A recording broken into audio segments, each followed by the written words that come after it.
দীর্ঘ ৯ বছর ধরে গণেশ পুজোর আয়োজন করে আসছে এসকে বোস লেনের পুজো কমিটির সদস্যরা। এবছর বন্যা পরিস্থিতির কারণে বড় পরিসরে পুজোর আয়োজন করেনি উদ্যোক্তারা।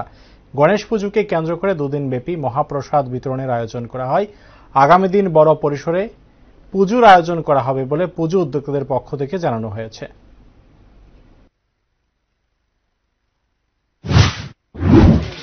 আমরা এই বছর তো আপনার গণেশ পূজার আয়োজন করা হয়েছে একটা দৃষ্টিভঙ্গি রেখা, কারণ বিগত দিন হয়ে গেছে একটা বন্যা।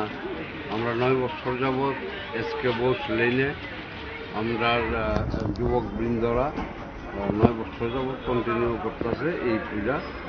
এখন বন্যা পরিস্থিতির কারণে বড় পরিসরে না করে ছোটোখাটোভাবে আমরা করছি এবং 2 দিনব্যাপী অন্ন দেওয়া হইতেছে। তারপরে আপনার পূজারীরা যারাই আছে প্রত্যেকে প্রসাদ পাইতেছে। অন্তত মিনিমাম 700-800 বা 1000 খানেক লোকের অ্যারেঞ্জমেন্ট আমাদের যুবকরা করে, প্রত্যেক বছরই করে। এবার আনন্দের সহিতই সবাই প্রসাদ নিচ্ছে এবং সবাই আনন্দ উপভোগও করছে। এলাকাবাসীর উদ্দেশ্যে কি মেসেজ থাকবে আপনাদের?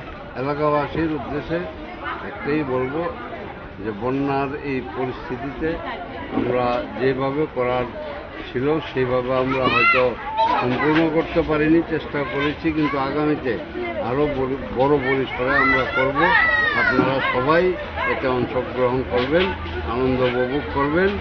আমরা এটা ক্রমান্বয়ে আমরা চালিয়ে যাবো, আমাদের চালিয়ে যাবো। আপনারা সবাই ভালো থাকুন।